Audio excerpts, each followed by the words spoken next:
That was a lot of energy. Again, like the first song, you seem to really, really enjoy these high energy rhythmic songs, and that's good. It's a great way to teach how to present a song, taking those high energy songs. I think I would have liked to hear a slow song, but that's okay. That's okay. Pretty much the entire song, there were just a couple of times that I heard this, but pretty much the entire song you sang in your chest voice. You were doing what we call in the business belting, okay? And belting is good, but sometimes it doesn't work so good in a large group. It does at times feel like you're screaming, and there are appropriate times for screaming. There was a time there when it said shout, you know, and it stopped and it paused, and that was excellent, okay?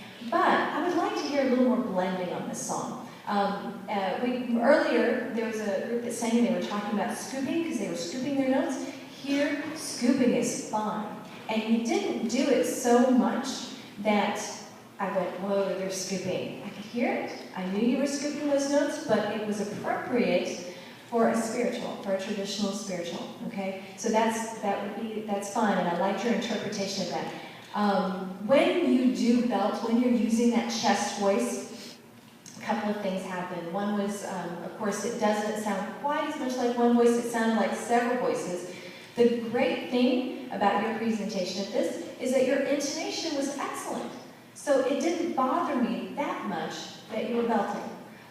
Where it did bother me were on some of the mid-range notes and the high notes. And there were, I think it was probably B or C, you took those notes up, and then it started to go sink down just a little bit, and they were flat. To the average ear, they would not have heard that. But as a judge, yes, I heard that. Slightly flat up on those top notes. And so and the reason that that's happening is in order to carry and sustain that note, you're pushing hard with your volume, but you're clamping down on the vocal cords, and you're singing from here, not from here. The moment you went up into those head voices, wow. But I could tell the difference between your head voice and your chest voice. It was very, very discernible.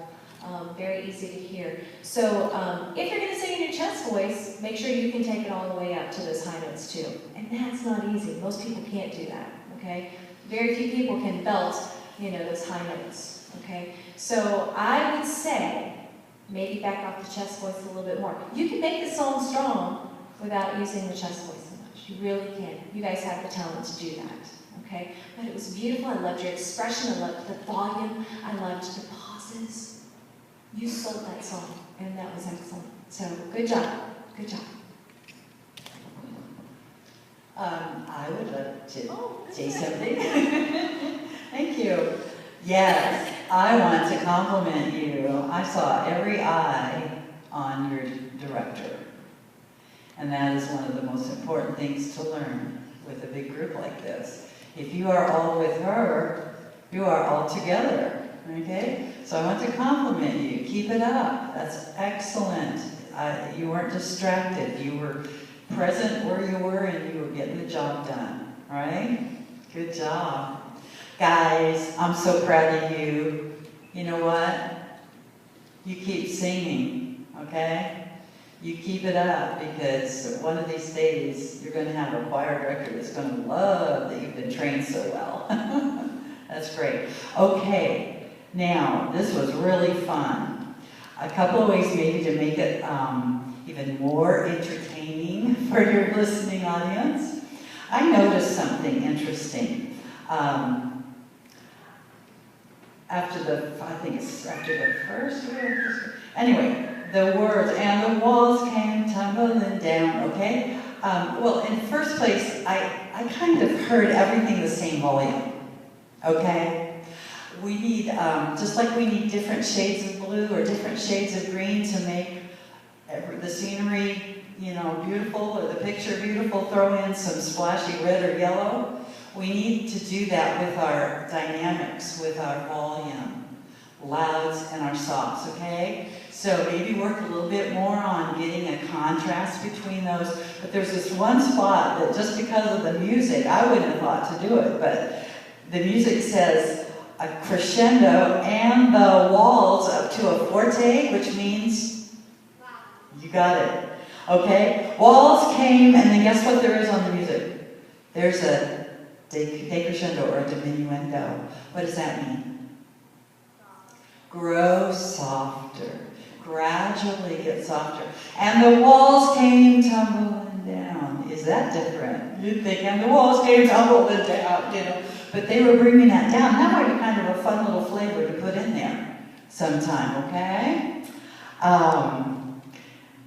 When you went into the two parts with the marching, right? Okay? Probably the marchers keep that same intensity of your marching, but it needs to be kind of more in the background. The level was pretty even, and I'd like to hear part one a little louder than the marchers, okay? They were kind of stomping. That was fun, okay? But be aware that when you're singing a part other than the melody, in that two-part, when you're singing a counter melody, that you want to be a little bit softer, okay? Awesome. And maybe a little bit more work on that very last walls came tumbling with the second part, so we can hear that nice, clear, clean harmony there. That'd be great. But I'll tell you what, you're doing great. You keep it up, work hard, and enjoy it. Okay, music is fun, isn't it? Really. And you get here in this setting and you're going, whoa, judges. Nah, you know, keep having fun every time you open your mouth to sing. Sing unto the Lord a new song. Sing a loud song. Sing a soft love song. But just keep that song that's in your heart. Keep it flowing. Okay? Good job, gang.